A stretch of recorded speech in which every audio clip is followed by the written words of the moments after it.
Fahatongavana telo voalohany indrindra dia hoe ny anehoana ny adidy amin'ny olo-pirenena amin'ny malagasy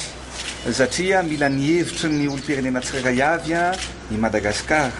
mila ny hevitry ny olo tsirairay avy ihany koa na ny olo-pirenena ampitoany mananjo manana anjo ifidy